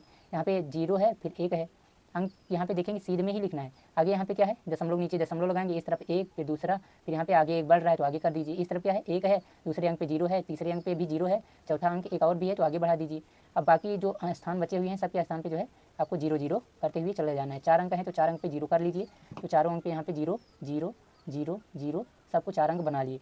अब यहाँ पे भी आप चाहें तो 0 0 जो है 3 अंक तक बना सकते हैं। तो 3 अंक तक जो है दूसरा अंक तीसरा अंक फिर दूसरा अंक तीसरा अंक दूसरा तीसरा। अब क्या करना है, आपको योग ज्ञात करना है तो मतलब जोड़ लीजिए। अंतिम अंक से जोड़ते हैं तो 1 है तो 1 हो जाएगा। दूसरे वाले में 0 में कहीं पे 1 है तो 1 ही रहेगा यहाँ पे, और बाकी सब 0 ही हैं। यहाँ पे 1 2 3 तो यहाँ पे 3 हो जाएगा। फिर यहाँ पे 1 1 2 और दशमलव नीचे दशमलव लगाएंगे। यहाँ पे क्या है 1 2 3 4 5, यहाँ पे 5 हो जाएगा। दूसरे वाले अंक पे 1 1 2 हो जाएगा। यहाँ पे तीसरे वाले अंक पे 1 तो 125.2311 हो जाएगा इसका सही उत्तर। तो इसमें कहाँ पे आ रहा है, तो यहाँ पे इसमें जो है 125.2311 2311 यहाँ पे आ रहा है 125.2311। सी वाला इसका जो है बिल्कुल सही उत्तर हो जाएगा। अगला प्रश्न देख लेते हैं। अगला प्रश्न आपके सामने है कि यहाँ पे 47 नंबर का 3 + 3 बटे जो है 100 फिर 1000 फिर यहाँ पे 1 2 3 4 5 6 7, यहाँ पे लेकिन 3 3 6 जीरो लगा दिया गया। तो इसको जो है आप कैसे कर पाएंगे, तो यहाँ पे सबसे पहले यहाँ पे 3 है तो 3 लिख दीजिए, उसके बाद इसको दशमलव में बदल दीजिए। नीचे यहाँ पे जितने अंक होंगे ऊपर उतने ही दशमलव लगाने के बाद यहाँ पे 2 अंक छोड़ के बाकी दशमलव लगा देना है। तो ये पहला अंक हो गया, इसके बाद इसमें 2 अंक है तो दूसरे अंक पे कुछ नहीं है तो 0 लगाइए, फिर उसके बाद दशमलव लगा दीजिए, तो 0 यहाँ पे 0,3 हो जाएगा। अब यहाँ पे तीसरा अंक क्या है, यहाँ पे 3 अंक हैं, यहाँ पे 3 0 लगा हुआ है तो यहाँ पे 3 लिख दीजिए, ऊपर 3 है तो यहाँ पे 3 अंक बनाने के लिए क्या करेंगे, दूसरे अंक पे 0 फिर तीसरे अंक पे 0, तो 3 अंक हो गए, फिर उसके बाद जो है दशमलव लगा देना है, फिर 0 हो जाएगी। इसी प्रकार तीसरे वाले को भी आपको चेंज कर लेना है, यहाँ पे 3 है उसके बाद कितने यहाँ पे 0 हैं, यहाँ पे देखेंगे 1 2 3 4 5 6 0 हैं, तो 6 अंक इसको बनाना है, तो यहाँ पे दूसरा अंक, तीसरा अंक, चौथा अंक, पाँचवा अंक, छठवां अंक, 6 अंक बनाने के बाद दशमलव लगा देना है और यहाँ पे 0 लगा देना है। तो ये जो है इस तरह जो है दशमलव में बदल जाएगा। इसके बाद जो है आपको इसको जोड़ना है, तो यहाँ पे 3 है तो 3 लगाइए और दशमलव 0 0 चाहे जितना यहाँ पे बढ़ाते हुए चले जा सकते हैं। अब दशमलव नीचे दशमलव लिखो, दूसरा वाला अंक क्या है 0 और 3 लिख दीजिए और इस तरफ 0 है, फिर दशमलव नीचे दशमलव लगाइए और यहाँ पे 0 0 3 है तो पहले अंक पे, फिर दूसरे अंक पे 0, तीसरे अंक पे 3 और बाकी यहाँ पे 0 0 लगा सकते हैं। अब यहाँ पे जो है इस तरफ 0 है, दशमलव नीचे दशमलव लिखेंगे, चौथा अंक क्या है, यहाँ पे कितने 0 हैं 1 2 3 4 5 0 हैं, तो 1 2 3 फिर आगे वाले में 4, यहाँ पे 5 फिर उसके बाद 3 है, तो यहाँ पे इस प्रकार जो है आपको 0 0 यहाँ पे भी कर लेना है, एक यहाँ पे, ठीक है। इसके बाद यहाँ पे आपको क्या करना है, जोड़े लेना है। इस तरफ जो है दशमलव के बाद 0 है तो इनको जोड़ने के लिए आपको अंतिम से जोड़ना है। 3 है तो 3, दूसरे अंक पे 0 है, तीसरे अंक पे यहाँ पे 0, यहाँ पे 3 है तो 3 उतारेंगे, यहाँ पे 3 है तो 3 हो जाएगा, यहाँ पे 0 है तो 0, दशमलव नीचे दशमलव लगा दीजिए, यहाँ पे 3 तो 3.03 फिर 3 फिर उसके बाद 0 0 फिर यहाँ पे 3, तो इसका जो सही उत्तर हो जाएगा ये देखेंगे बी वाले में आ रहा है 0 3 3 0 0 3, तो बी इसका जो है सही उत्तर हो जाएगा 47 का। अगला प्रश्न देखते हैं, प्रश्न संख्या जो है 48 है। 48 में जो है आपको पूछा जा रहा है कि 20 यहाँ पे 20.0925 का जो है सरलतम रूप, तो सरलतम रूप बनाने के लिए यहाँ पे बटे जो है बटे का चिन्ह लगाते हैं, 1 लिख के दशमलव के बाद जितने अंक होते हैं उतने 0 लिख देते हैं, 1 2 3 4 1 2 3 4, जब यहाँ पे भाग करते हैं तो ऊपर उतने से ही गुणा कर देंगे तो ये हट जाएगा दशमलव, तो 4 अंक हैं तो यहाँ पे 4। अब यहाँ पे क्या करना है, इसका यहाँ पे गुणा कर देंगे यहाँ पे, तो ये हो जाएगा 20.0925 और बटे यहाँ पे 10,000 1 2 3 4। अब ये जो है यहाँ पे देखेंगे कि इसको काटेंगे, अब काटेंगे तो ये 5 से ही पहले कटना शुरू हो जाएगा, तो 5 से काटते हैं। चलिए यहाँ पे पहले 5 से इसको भाग करते हैं, क्या करेंगे 5 से भाग कर देंगे ऊपर नीचे, तो 5 चौक यहाँ पे काटेंगे भाग करेंगे तो कितना हो जाएगा 5 चौक 20, 4 बार जा रहा है, 5 0 0 5 1 कम 5 4 बचेगा तो यहाँ पे 42, 5 8 40 हो जाएगा, 2 बचेगा 5 5 25, फिर बटे यहाँ पे 5 से भाग करेंगे 5 दूनी 10, 5 0 0 5 0 0 5 0 0 2000 हो जाएगा। अभी भी फिर से 5 से भाग जा सकता है तो 5 से भाग कर देंगे, तो यहाँ पे भाग करेंगे तो यहाँ पे जो बचेगा देखेंगे कि यहाँ पे 5 भाग करें तो 5 8 40, तो ये दोनों खत्म। यहाँ पे 1 बचेगा तो यहाँ पे 1 भाग नहीं दिया जा सकता, 2 अंक लेने के लिए 1 0 लगाएंगे, यहाँ पे 18 है तो 5 कहीं 15, अब यहाँ पे 3 बचेगा 35 तो 5 7 35 और बटे इसको भाग करेंगे तो 5 चौक 20, 2 0 है तो 5 0 0 5 0 0, तो 8037 बटे 400 इसका जो है सही उत्तर हो जाएगा। तो 8037 बटे 400 किस में आ रहा है, ए वाले में आ रहा है और किसी में आ रहा है 8037 बटे यहाँ पे 400, ये इसमें भी आ रहा है, तो यहाँ पे ये दोनों ऑप्शन सही होंगे, लेकिन इसमें जो है 4000 या कुछ और भी हो सकता है, ठीक है। तो इसलिए जो है ये दोनों ऑप्शन ही इसमें यहाँ पे सही हैं, तो 2 ऑप्शन इसमें सही हैं लेकिन उसमें नहीं आएंगे, ठीक है, आपके जो है प्रश्न में। तो आगे यहाँ पे अगला प्रश्न देखते हैं, प्रश्न संख्या जो है 49 है। यहाँ पे प्रश्न संख्या जो है 49 है। 49 वाले में आपको क्या करना है कि 300 मिलीलीटर की जो है पानी की 17 बोतलों तथा 130 मिलीलीटर की जो है 30 बोतलों को एक जग में जो है खाली किया जा रहा है, तो जग में जो है कुल कितने लीटर का के कुल द्रव हैं, तो यहाँ पे कितने लीटर द्रव हैं ये बताना है। तो इसको क्या करना है, तो यहाँ पे 130 मिलीलीटर की जो है कितने 17 बोतलें खाली की जा रही हैं, तो 17 से यहाँ पे गुणा कर देंगे तो यहाँ पे 17 त्रिक 51 और यहाँ पे 1 0 है तो 1 0 लग जाएगा यहाँ पे,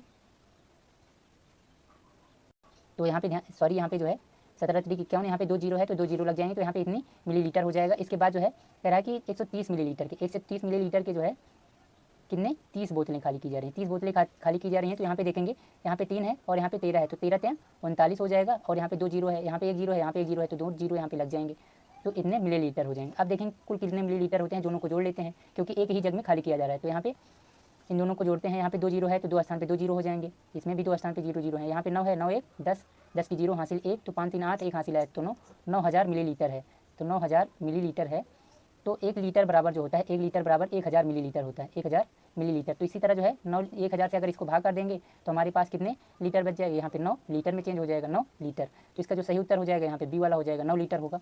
अगला यहाँ पे प्रश्न है, प्रश्न संख्या जो है 50।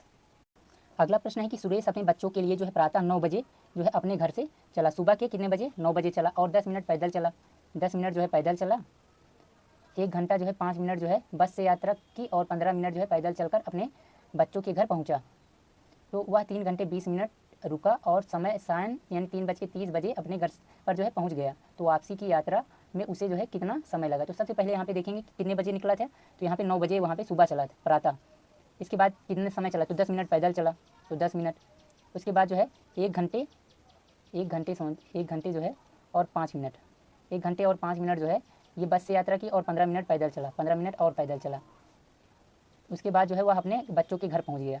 तो यहाँ पे 15, 5, 20, 20, 10, 30, तो यहाँ पे ये 30 मिनट हो जाएगा और ये घंटे हो जाएंगे, 1 हावर हो जाएगा। 1 घंटे और 30 मिनट जो है वो कुल चला। तो यहाँ पे 1 घंटे और 30 मिनट चलेंगे तो 9 के बाद क्या हो जाएगा, 10 बज जाएगा। कितने बजेंगे, 10 और 30 मिनट और हो जाएंगे, तो 10:30 हो चुके थे सुबह के कितने, 10:30, तो वो वहाँ पे पहुँच गया। उसके बाद कह रहा है कि 3 घंटे 20 मिनट रुक गया, तो 3 घंटे वहाँ पे जो है 3 घंटे 20 मिनट रुका, तो 3 घंटे 20 मिनट और इसमें जोड़ देंगे, तो यहाँ पे 30, 20, 50, यहाँ पे हो जाएंगे इतने मिनट, और 10 के बाद 12, 10 2 12, और यहाँ पे 13 हो रहा है, तो 12 के बाद 1 बज जाता है, तो 10 2 12, 2 जोड़ेंगे तो 12 हो जाएगा। फिर उसके बाद 1 और बचा रहेगा, तो 1 बज के जो है यहाँ पे 50 मिनट पे, ठीक है।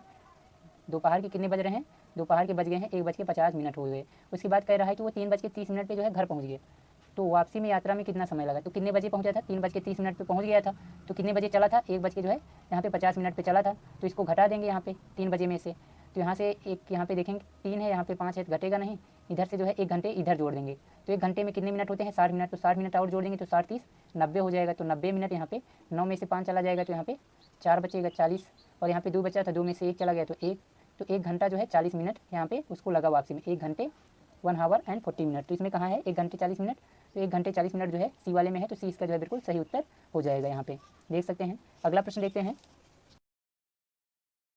तो प्रश्न संख्या 51 है, इसमें लिखा है कि 8 और माइनस जो है 18 माइनस जो है मझला ब्रेकेट 16, यहाँ पे 5 -4 और यहाँ पे -1, फिर यहाँ पे छोटा ब्रेकेट क्लोज मझला और बड़ा, ऊपर जो है पाई ब्रेकेट है। तो सबसे पहले सॉल्व किस यानी हल किसको किया जाता है, पाई ब्रेकेट को। तो यहाँ पे 4 में से 1 गया तो 3 बचेगा, और यहाँ पे जो लिखा है यहाँ पे 5। अब इसके बाद यहाँ पे इसको सॉल्व करेंगे, यहाँ पे बाकी सब ऐसे ही लिखा रहेगा। यहाँ पे 18 है तो 18 लिख देंगे और सबको क्लोज कर देंगे। यहाँ पे 5 में से 3 चला जाएगा तो 2 बचेगा और चिन्ह रहेगा यहाँ पे प्लस का ही। यहाँ पे माइनस है, -16, और यहाँ पे मझला ब्रेकेट, फिर यहाँ पे बड़ा, और यहाँ पे -18। अब यहाँ पे 16 में से हमको 2 घटा देना है, 16 में से 2 घटाएंगे तो 14 बच जाएगा यहाँ पे, और यहाँ पे 18 -14 हो जाएगा। तो 18 में से अगर हम 14 घटा देते हैं तो कितना हमारे पास बचेगा, 14, 4, 18, तो यहाँ पे 4 बच जाएगा। तो 4 इसका सही यहाँ पे आंसर हो जाएगा। 51 में जो है 4 किस में आ रहा है, तो यहाँ पे सी वाले में आ रहा है, तो सी इसका जो है बिल्कुल सही उत्तर हो जाएगा। अगला प्रश्न देख लेते हैं। यहाँ पे कह रहा है कि जो है 33/40 में से क्या घटाया जाए कि 11/40 प्राप्त हो जाए। तो इसको करने के लिए एक बहुत बेहतरीन ट्रिक है, क्योंकि देखेंगे कि यहाँ पे 33/40 है, तो इसमें कह रहा है कि क्या घटाएं कि 11/40 हो जाए। तो यहाँ पे नीचे 40 है, यहाँ पे भी 40 है, तो अब यहाँ पे देखेंगे क्या घटाएं। तो अब इसमें जो ऑप्शन दिए हैं तो उसी में से आपको घटा लेना है कोई ना कोई एक चीज़। तो यहाँ पे जो है ये यहाँ पे 40 होना चाहिए, ये 40 नहीं होना चाहिए, यहाँ पे सही है, ठीक है। तो यहाँ पे देखेंगे कि यहाँ पे 20 है और यहाँ पे 33/40 है, तो इसमें क्या घटाएं कि ऐसा, तो यहाँ पे 33/40 लिखेंगे। अब इसमें क्या घटाना है, तो यहाँ पे हम मान लेते हैं यक्स घटा देते हैं, यक्स घटाने पे 11/40 हमको प्राप्त हो जाएगा। तो यहाँ पे क्या करेंगे, तो यक्स को उस तरफ भेज देंगे, तो यहाँ पे माइनस में इस तरफ आएगा तो प्लस में हो जाएगा, और यहाँ पे 11/40 है और प्लस यहाँ पे यक्स हो जाएगा, और यहाँ पे 33/40 हो जाएगा। अब इसको इस तरफ भेज देंगे, तो यहाँ पे ये प्लस में है, बराबर की दूसरी तरफ जाएगा तो यहाँ पे माइनस में हो जाएगा। तो 33/40 में से 11/40 घट जाएगा, तो यहाँ पे क्या बचेगा, यक्स यहाँ पे बचेगा, और यहाँ पे 33 में से 11 चला जाएगा तो 22 बचेगा, और बटे यहाँ पे 40, क्योंकि 3 में से 1 गया तो 2, 3 में से 1 गया तो 2, बटे 40 क्योंकि हर समान ही है। अब यहाँ पे इसको काटेंगे तो यहाँ पे 2 से कट जाएगा, 2 से भाग दे सकते हैं ऊपर नीचे, तो 2 1 कम 2, 2 1 कम 2, और बटे यहाँ पे 2 दूनी 4, 2 शून्य 0, तो 11/20 आ जा रहा है। तो यक्स का मान क्या आ जाएगा, 11/20। तो 11/20 इसमें कहाँ आ रहा है, ए वाले में, तो ए इसका जो है बिल्कुल सही उत्तर हो जाएगा। आगे यहाँ पे अगला प्रश्न है, प्रश्न संख्या जो है 53 में आपको कह रहा है कि इसको सरल करना है। तो हमारे पास क्या है, 5/22 है, और प्लस 7/22 है, और -3/22 है, और प्लस 9/22 है, और -1/22 है। तो यहाँ पे देखेंगे कि जो प्लस में जिसके सामने प्लस है, तो यहाँ पे इन दोनों के बीच में प्लस है, और यहाँ पे इसके पास प्लस का चिन्ह है, तो जिसके पास प्लस का चिन्ह है उसको गोला लगा लेना है। तो इन तीनों के पास प्लस का चिन्ह है, नीचे देखेंगे हर सभी का समान है। तो सबसे पहले क्या किया जाता है, प्लस, तो इन तीनों को हमको जोड़ लेना है। तो 9 में 7 जोड़ेंगे तो 16, 16 में अगर हम 5 जोड़ देते हैं तो 21 हो जाता है, तो 21 ऊपर हो जाएगा, और बटे यहाँ पे 22, और यहाँ पे जो माइनस वाले हैं तो इनको हमको जोड़ लेना है। जो ये भी माइनस में है, ये भी माइनस माइनस क्या हो जाएगा, प्लस, तो जुड़ जाएगा। तो 3 1 4, लेकिन चिन्ह किसका रहेगा, माइनस का, क्योंकि यहाँ पे माइनस का चिन्ह है दोनों में। तो यहाँ पे 4 बटे जो है 22 हो जाएगा। अब यहाँ पे 21 में से 4 चला जाएगा, कितना बचेगा, 17, 17/22, तो इसका आंसर हो जाएगा 17/22। तो इसमें 20 का जो है सही उत्तर हो जाएगा, इस तरह जो है 53 नंबर में। अगला प्रश्न देखते हैं, यहाँ पे आपके सामने है, 53 नंबर का प्रश्न है कि एक दुकानदार ने 1 रुपये की जो है पान टॉफी की दर से खरीदा है। एक दुकानदार 1 रुपये की पान टॉफी की दर से खरीदता है तथा 1 रुपये की 4 टॉफ़ी की दर से बेचता है तो 125 रुपये का लाभ कमाने के लिए वह कितनी टॉफ़ी बेचता है। तो इसको कैसे करना है, तो सबसे पहले यहाँ पे क्या करेंगे, कह रहा है कि 1 रुपया है, क्या है 1 रुपया है और इसमें कितनी टॉफ़ियाँ खरीद रहा है, तो 4 टॉफ़ियाँ, इसमें यहाँ पे 5 टॉफ़ी खरीद रहा है, 5 टॉफ़ी खरीद रहा है और यहाँ पे बेच कितने में रहा है, तो यहाँ पे 1 रुपये में जो है 1 रुपये में कितना बेच रहा है, 4, 1 2 3 और 4, ये 4 बेच रहा है और ये 5 खरीद का आया है। तो इसमें कितनी टॉफ़ियाँ बच गई हैं, 1 टॉफ़ी जो है बच गई है। 1 रुपये में कितनी टॉफ़ी बचती, 1 रुपये में जो है 1 टॉफ़ी जो है बच गई है बेचने पे। अगर बेच रहा है 1 रुपये की जो है और ये खरीदा था, तो खरीद था 1 रुपये का 5 और बेच दिया 1 रुपये का 4, तो कितनी टॉफ़ी बाकी रही, तो यहाँ पे 1 टॉफ़ी जो है बच गई है। अब एक कह रहा है कि 125 रुपये का लाभ, 125 रुपये का लाभ लेना है, कितने रुपये का, 125 रुपये का। 125 रुपये का लाभ लेने के लिए जो है हमको ये 4, यहाँ पे 4 टॉफ़ी बेच रहा है 1 रुपये में, तो 4 टॉफ़ी हमको कमाने की, यानी 4 टॉफ़ी बचाने के लिए कितने रुपये खर्च करना पड़ रहा है, तो यहाँ पे 4 रुपये का बेच रहे हैं। अगर हम इसको जो है 4 रुपये का बेच देते हैं, 4 रुपये कितनी टॉफ़ी बिचेगी, यहाँ पे 4 चौक 16, 16 टॉफ़ी जो है बिचेगी और कितने खरीदे, कितने थे 5 चौक 20, 20 टॉफ़ी खरीदे थे, 16 टॉफ़ी बेच दिए तो 4 टॉफ़ी बच जाएगी।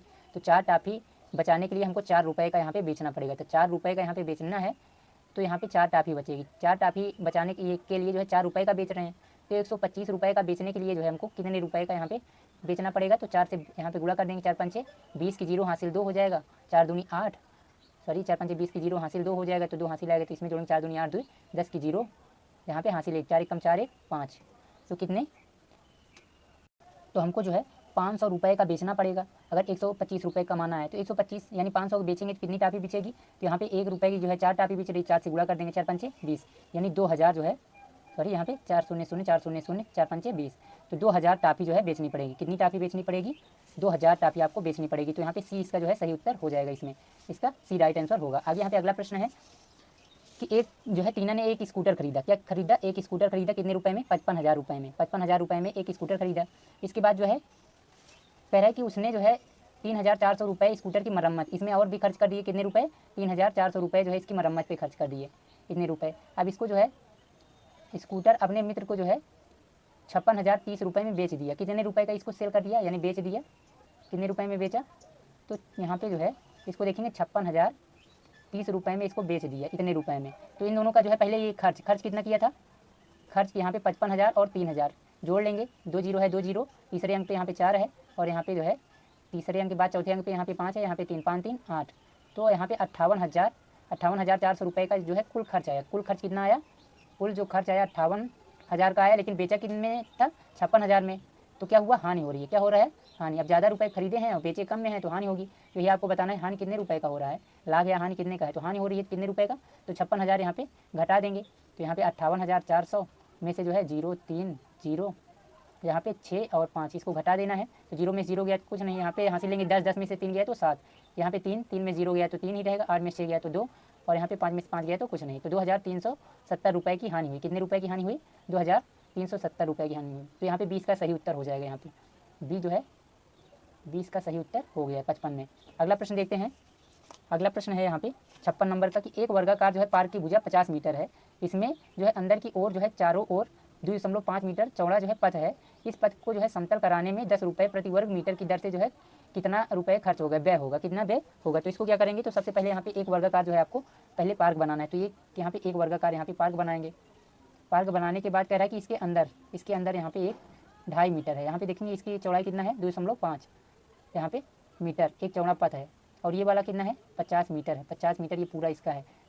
तो 50 मीटर एक तरफ यहाँ पे है, तो फिर ये भी इस तरफ भी जो है 2.5 मीटर होगा, 2.5 मीटर। तो देखेंगे कि ये पूरा जो है कितने मीटर हो रहा है, तो पहले 50 मीटर यहाँ पे एक भुजा थी, इसकी भुजा कितनी दी गई है पहले वाले बड़े वाले की 50 मीटर। इसके बाद यहाँ पे देखेंगे कि ये 2.5 मीटर इधर भी है, 2.5 मीटर इधर, तो कुल कितने 5 मीटर। तो 50 मीटर में से जो है आपको 5 मीटर अंदर चौड़ा पथ बनाना है, तो 5 मीटर घटा देंगे तो कितने मीटर 45 मीटर बचेगा। अंदर ये कितना है 45 मीटर, तो 45 मीटर अंदर वाली भुजा का, यहाँ पे अंदर वाली भुजा की जो है चौड़ाई यानी इसकी लंबाई कितनी है 45 मीटर है, और इसकी कितनी है 50 मीटर है। और बाकी अगर इसमें बाहर वाले में से अंदर वाला घटा देते हैं इसके जो है क्षेत्रफल में, तो हमको जो है ये वाला पता चल जाएगा, ये वाला भाग, यानी ये बड़ा वाला का अगर हम यहाँ पे ज्ञात करते हैं क्षेत्रफल, और अंदर वाले का जो क्षेत्रफल है ये वाला क्षेत्रफल ज्ञात कर लेते हैं, तो ये वाला क्षेत्रफल जो है घटा देंगे बड़े वाले में से, तो क्या होगा यही तो बचेगा यहाँ पे ये वाला भाग।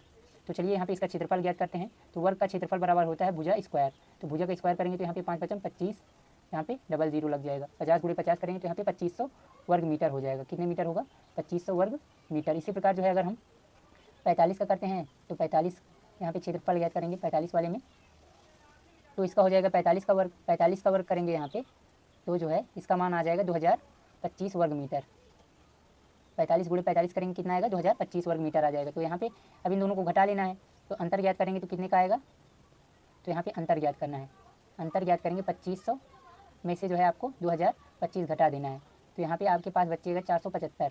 घटाएंगे 10 में से 5 गया तो 5, यहाँ पे 9, 9 में से 2 गया तो 7, यहाँ पे जो है 4 बचा, 4 में से यहाँ पे तीसरे अंक में जो है 0 है, 4 में से 0 गया तो 4 ही रहेगा, 2 में से 2 गया तो यहाँ पे कुछ नहीं। तो 400 यहाँ पे 75 वर्ग मीटर बचा है। कितने?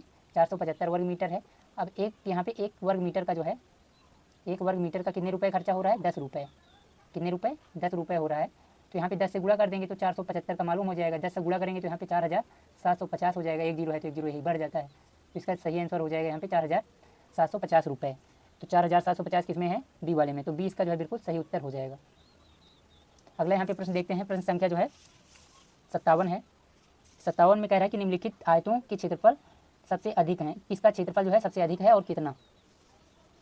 तो यहाँ पे देखेंगे कि जो है यहाँ पे है 10 और यहाँ पे है 18, तो इसका जो है पहले यहाँ पे याद कर लेते हैं। पहले वाले का क्षेत्रफल याद करेंगे तो दोनों का गुणा कर लेते हैं, तो 18 धामा 180 वर्ग सेंटीमीटर, ठीक है। तो सेंटीमीटर स्क्वायर लिख लेते हैं। अब यहाँ पे दूसरे वाले में 14 × 14 है, तो 14 × 14 करते हैं तो 14 चौका 56 और यहाँ पे 5, 14 एकम 14, 5 19, तो यहाँ पे इतने सेंटीमीटर स्क्वायर। इसी प्रकार तीसरे वाले का ज्ञात करते हैं। तीसरे वाले के 16 है और गुणे 12, तो यहाँ पे बरछंग 72 की 2 हासिल 7, 12 एकम 12, 12 7 19, इतने सेंटीमीटर स्क्वायर तीसरा वाला हो जाएगा। इसके बाद चौथा वाला यहाँ पे है, यहाँ पे 17 और गुणे 11, तो 11 7 77, यहाँ पे हासिल 7, 11 एकम 11, 11 7 18 हो जाएगा, तो 187 सेंटीमीटर स्क्वायर। तो सबसे ज़्यादा इसमें किसका है? 192। यहाँ पे 187 है नहीं, यहाँ पे 196, ये सबसे ज़्यादा है, 192 नहीं है। तो 196 इसमें कहाँ पे है? बी वाले में है। तो 20 का जो है बिल्कुल सही आंसर हो जाएगा यहाँ पे। अगला प्रश्न देखते हैं। प्रश्न संख्या जो है 58 है। 58 में कह रहा है कि एक साइकिल के पहिए में 24 तीलियाँ हैं, 2 संलग्न तीलियों के बीच का कोण बताना है। तो सबसे पहले यहाँ पे आपको देखना है कि साइकिल की जो तीलियाँ हैं यहाँ पे इस प्रकार यहाँ पे गोले में रहती हैं। तो गोले में यहाँ पे एक गोला जो होता है 360 अंश का होता है। कितने का? 360 अंश का। इस तरह जो है 24 तीलियाँ यहाँ पे लगी हुई हैं, तो इनके बीच की जो है कोण बताना है। तो यहाँ पे कितनी तीलियाँ हैं? 24। तो 24 से हमको भाग कर देना है। तो यहाँ पे 24 से भाग करेंगे तो 24 एकम यहाँ पे 24 हो जाएगा। 24 यहाँ पे बचेगा 10, तो 24 यहाँ पे घटाएंगे तो 24 6 30, 6 6 12 बच जाएगा, तो 120 बचेगा। तो 120 तो कितनी बार जाएगा? यहाँ पे 5 चौक 5 बार जाएगा। तो यहाँ पे 15 से गुणा करेंगे तो 360 आएगा, तो 15 अंश यहाँ पे आ जाएगा। कितने अंश आएगा? 15 डिग्री। तो यहाँ पे ये इनके बीच में कितने का कोण बनेगा? 15 डिग्री का कोण बनेगा। तो 20 का जो है सही उत्तर यहाँ पे हो जाएगा। आगे यहाँ पे प्रश्न संख्या जो है 59 है। इसमें आपको बताना है कि सायं 6 बजे घंटे व मिनट की सुइयों के मध्य बना कोण है। 6 बजे जो है यहाँ पे देखेंगे कि एक जो है यहाँ पे 12 है और कह रहा है कि घंटे व मिनट की सुई। तो 6 बज रहे हैं, तो यहाँ पे 6 पे जो है 6 बज रहे हैं, तो ये यहाँ पे जो है बड़ी वाली सुई जो है मिनट की सुई यहाँ पे ऊपर होगी और जो छोटी वाली सुई होगी नीचे होगी। तो कितने अंश का कोण बन रहा है? यहाँ पे देखेंगे इनके बीच में इस प्रकार एक सीधी रेखा बन जा रही है। तो एक सीधी रेखा बनेगी तो ये कितने अंश का होता है? 180 अंश का। 180 अंश को हम कौन सा कोण कहते हैं? सरल कोण कहते हैं। इसके पहले वाले वीडियो में हमने बता दिया है, अगर नहीं देखा है आपने तो यहाँ पे लिंक डिस्क्रिप्शन में है, जाके आप देख सकते हैं। तो 180 अंश है। सरल कोण, न्यून कोण, सम कोण, अधिक कोण, ये सभी हमने उसमें बताया हुआ है। अगला प्रश्न देखते हैं। प्रश्न संख्या जो है 60 है। तो यहाँ पे कह रहा है कि पी, क्यू, आर और एस द्वारा जो है हल किए गए प्रश्नों की संख्या को जो है दंड ग्राफ द्वारा दर्शाया गया है। तो यहाँ पे देखेंगे कि इस तरफ जो है प्रश्नों की संख्या है और यहाँ पे जो है कितने प्रश्न सॉल्व किए गए हैं पी, क्यू, आर और एस के द्वारा जो है बताए गए हैं। जैसे पी है तो कितने? 4 पे है तो 4 प्रश्न सॉल्व किए हैं। क्यों? 6 प्रश्न सॉल्व किया है। आर इसी तरह देखेंगे, आर 10 किया है। एस कितना किया है? 8। तो अब इसमें जो है नीचे प्रश्न पूछा गया है कि उपर्युक्त दंड ग्राफ से जो ज्ञात करना है कि क्यू और आर ने मिलकर कितने प्रश्न और पी और आर एस दोनों से अधिक हल किए। तो कह रहा है कि क्यू और आर, क्यों यहाँ पे हैं कितने प्रश्न हल किए? 6, और आर यहाँ पे जो है 10 प्रश्न हल किए। क्यों और आर ने मिलकर कितने प्रश्न जो है, कितने प्रश्न कह रहा है? पी और यस दोनों से अधिक हल किए। तो पी ने कितना किया था? 4 प्रश्न किया था, और यस ने कितना किया था? तो यहाँ पे 8 किया था। तो इन दोनों को जोड़ते हैं और इन दोनों को जोड़ते हैं और इनका जो है अधिक हल करने का मतलब घटा देना है। तो 10 6 16 हो जाएगा और माइनस 8 4 12। तो यहाँ पे 16 में से अगर हम 12 घटा देंगे तो कितना हो जाएगा? तो यहाँ पे 4 प्रश्न अधिक हल किए। कितने अधिक हल किए? 4 प्रश्न अधिक हल किए। किसने? क्यों और आर ने मिलकर। तो 4 इसका जो है बिल्कुल सही उत्तर हो जाएगा। आगे यहाँ पे अगला भाग यहाँ पे देखते हैं। अगला भाग यहाँ पे है भाग यहाँ पे जो है लास्ट वाला अनुच्छेद। अनुच्छेद में यहाँ पे आपको इस अनुच्छेद को पढ़ना है और इसके बाद इसके नीचे दिए गए उत्तरों को जो है आपको बताना है। तो सबसे पहला यहाँ पे अनुच्छेद है। कि रोबोट जो है एक विशेष यंत्र है। यह कंप्यूटर से प्राप्त निर्देशों के अनुसार चलता है और काम करता है। यह एक यंत्र होने के कारण यह ना गलतियां करता है, ना थकता है, या कभी शिकायत नहीं करता। रोबोट हमारे चारों ओर है। कुछ रोबोट चीज़ें जो है बनाने में प्रयुक्त होते हैं। उदाहरण स्वरूप जो है रोबोट कार्य बनाने में सहायता कर सकते हैं। कुछ जो है रोबोट खतरनाक स्थानों के अन्वेषण में प्रयुक्त होते हैं, जैसे कि ज्वालामुखी। कुछ रोबोट घरों की साफ सफाई में सहायता कर सकते हैं। कुछ रोबोट जो है शब्दों को जो है भी पहचान सकते हैं। वे टेलीफोन कॉल का जो है उत्तर देने में सहायता कर सकते हैं। कुछ रोबोट मानव जैसे दिखाई देते हैं। अधिकांश रोबोट जो है मशीनों जैसे ही दिखाई देते हैं। अधिकांश कैसे दिखाई देते हैं? मशीनों जैसे। तो यहाँ पे थका का जो है समानार्थी है। तो थका का जो है समानार्थी है क्या है इसमें? निढाल या जो है अन्वेषण या निर्वात या खतरनाक। तो थका होना यानी निढाल हो जाना। कैसे हो जाना? निढाल। बी इसका जो है बिल्कुल सही आंसर हो जाएगा। निर्वात का मतलब जहाँ पे हवा ना हो। खतरनाक का मतलब बहुत जो है भयानक यानी खतरनाक हो जाना।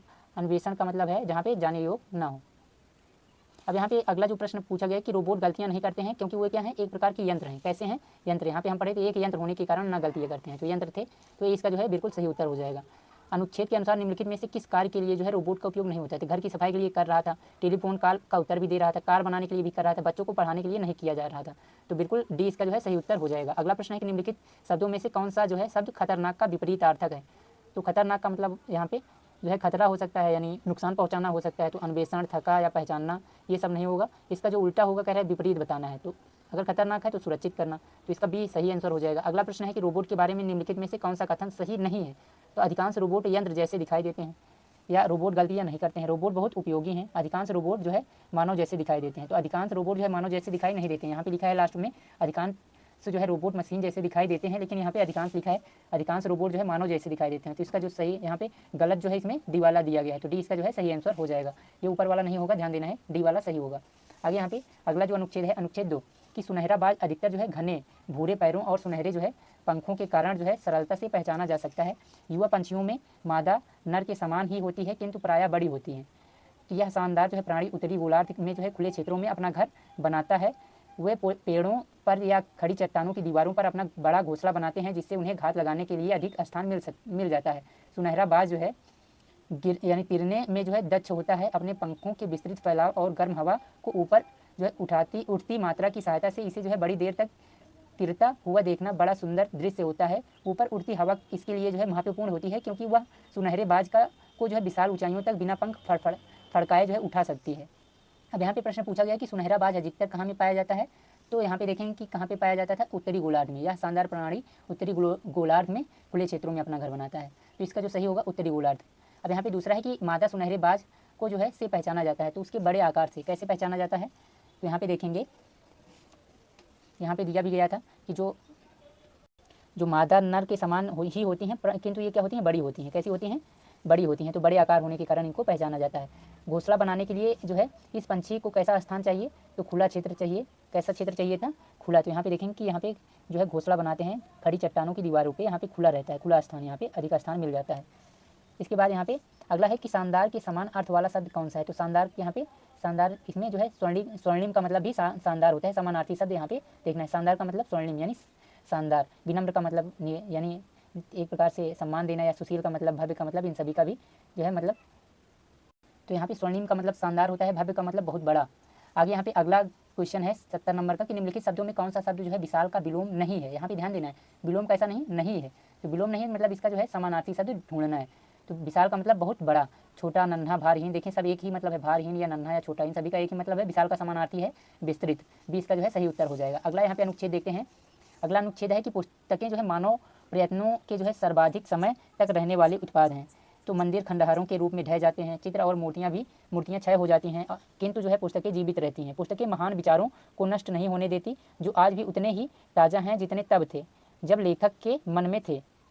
ये विचार जो है मुद्रित पृष्ठों के माध्यम से बोलते हैं। समय का जो है केवल इतना प्रभाव होता है कि वह चलन से बाहर के अनुचित उत्पादों को बाहर कर देता है। साहित्य में ऐसी कोई चीज़ अधिक जीवित नहीं रहती जो अच्छी ना हो। अच्छी पुस्तकों ने जीवन के अनेक क्षेत्रों में मनुष्य की सदा सहायता की है। इसमें जो है आश्चर्य नहीं है कि विश्व अपनी जो है पुस्तकों को बड़ी सावधानी से रखता है।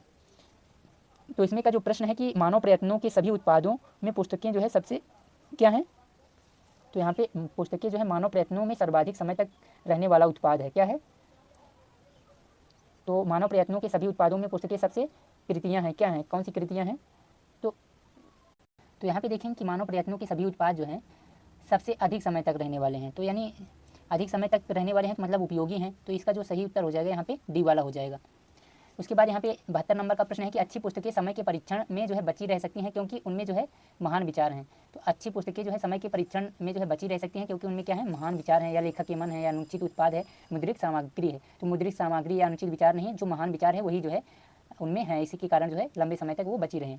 आगे यहाँ पे 73 नंबर का प्रश्न है कि निम्नलिखित में कौन सा शब्द जो है अनुचित का समानार्थी है। तो अनुचित का समानार्थी इसमें कौन सा है, तो अनुचित का मतलब होता है अनुपयुक्त, अनजान या बीमारी उपयुक्त, ये सब जो है इसके समानार्थी नहीं है। अनुचित का मतलब क्या है, अनुपयुक्त है, तो डी इसका जो है बिल्कुल सही उत्तर हो जाएगा। अगला प्रश्न है कि विश्व अपनी पुस्तकों को सावधानी से संभालता है क्योंकि वे हमें क्या करती हैं, विविध क्षेत्रों में हमारी सहायता करती हैं, या हमें प्रशिक्षित करती हैं, या समय से परे होती हैं, मानवीय प्रयासों का उत्सव मनाती हैं। तो जो है यहाँ पे विश्व अपनी पुस्तकों को बड़ी सावधानी से रखता है क्योंकि ये हमें अनेक क्षेत्रों में मनुष्य की सहायता करती हैं। क्या करती हैं, अनेक विविध जो है क्षेत्रों में हमारी जो है सहायता करती हैं। तो यहाँ पे इसका जो सही उत्तर हो जाएगा बी हो जाएगा। अगला यहाँ पे प्रश्न संख्या यहाँ पे 75 है कि अनुच्छेद में ढहना शब्द का प्रयोग जो है के अर्थ में हुआ है। ढहने का मतलब बिखर जाना, अलग कर देना, यानी ढहने का मतलब बिखर जाना, एक प्रकार से अलग कर देना या हटा देना या काटना। तो यहाँ पे बिखर जाना एक प्रकार से इसका सही उत्तर हो जाएगा। आगे यहाँ पे अगला जो प्रश्न है, यहाँ पे अगला अनुच्छेद है कि सभी मकड़ियाँ जो है जाले बुनती हैं। जालों से जो है मकड़ियों को 3 कार्य करने में मदद मिलती है। वे मकड़ियों के अंडे उठाए रखने में, खतरे से जो है छिपने में और भोजन पकड़ने में सहायक होते हैं। अधिकांश मकड़ियाँ जो है गहरे मटमैले भूरे या काले रंग की होती हैं, जबकि मकड़ी के जाले हल्के रंग के जो है सफ़ेद या धुंधले होते हैं। जब मकड़ियाँ अपने जाले में छिपती हैं तो उन्हें देख पाना कठिन होता है। जाले मकड़ियों को जो है भोजन पकड़ने में भी सहायक होते हैं। मकड़ी के जाले जो है चिपचिपे होते हैं। कोई कीड़ा जाले में आया तो चिपक जाता है, वह निकलना चाहता है पर नहीं निकल सकता, वह फंस जाता है। जाले का हिलना अनुभव करके जो है मकड़ियाँ जो है समझ जाती हैं कि कीड़ा फंस चुका है, इसलिए जाले के बिना जो है मकड़ियाँ वैसे नहीं रह पाती हैं जैसे रहती हैं। सचमुच जाले मकड़ियों के अस्तित्व के लिए ज़रूरी हैं। तो यह अनुच्छेद जो है किसके बारे में है, मकड़ी के जाले के महत्व के बारे में। तो मकड़ियों के कीड़े के लिए जो है कीड़े का महत्व, अंडे का महत्व, ये सब नहीं है, मकड़ियों के जाले के महत्व के बारे में। अगला है 77 नंबर का प्रश्न कि मकड़ियों के जाले के बारे में क्या सही नहीं है। तो वे अंडे पकड़े रहते हैं, सही है। वे भोजन पकड़ते हैं, सही है। वे जल ढूंढते हैं, गलत है। जल नहीं ढूंढते। वे शत्रुओं से रक्षा भी करते हैं लेकिन जल नहीं ढूंढते हैं, सी इसका जो है बिल्कुल सही होगा क्योंकि ये जो है गलत है। मकड़ियों के बारे में गलत आपको इसमें देखना था। आगे यहाँ पे फंसा का समानार्थी है। फंसा होने का मतलब उसमें क्या है, यहाँ पे इस अनुच्छेद के अनुसार चिपक जाना। तो मकड़ियों के जो जाले में वो चिपक जाते हैं, फंस जाते हैं का मतलब है चिपक जाना। तो ये इसका सही आंसर होगा। मकड़ियाँ कैसे जान लेती हैं कि उनके जाले में कुछ फंस गया है, जो है अनुभव करती हैं। कैसे क्या करती हैं, अनुभव करती हैं, क्योंकि चिपकता है तो वो जाल हिलने लगता है, जिससे जो है मकड़ियों को पता चल जाता है। आगे यहाँ पे 80 नंबर का प्रश्न है कि अनुच्छेद के अंतिम वाक्य में प्रयुक्त अस्तित्व शब्द का भाव है। तो अस्तित्व का यहाँ पे जो भाव है वो है जीवित रहना, या पकड़ा गया तो नहीं है, सुरक्षा भी नहीं है, छिपा हुआ नहीं है, जीवित रहना। तो ये 80 प्रश्न थे जो आपके एग्जाम में आए हुए हैं, रियल पेपर है, तो मोस्ट इंपॉर्टेंट प्रश्न है ये सभी। तो आप लोगों को जो है अगर और भी जो है न्यू मॉडल पेपर देखना है तो हमारे चैनल पे यहाँ पे अपलोडेड है, जाके यहाँ पे प्लेलिस्ट देख सकते हैं, नीचे डिस्क्रिप्शन में दिया गया है। और अपने दोस्तों के साथ भी शेयर कर दीजिए ताकि जो है वो भी जो है अपनी तैयारी बेहतर कर सके। अगर आप लोग फ्री में सभी चीज़ें देखना चाहते हैं, बिल्कुल शुरू से तैयारी करना चाहते हैं, तो हमारे चैनल के साथ जुड़ जाइए। फ्री में जो है सभी पूरा सिलेबस करवाया जाएगा। तो मिलते हैं नेक्स्ट वीडियो में, तब तक के लिए जय हिंद।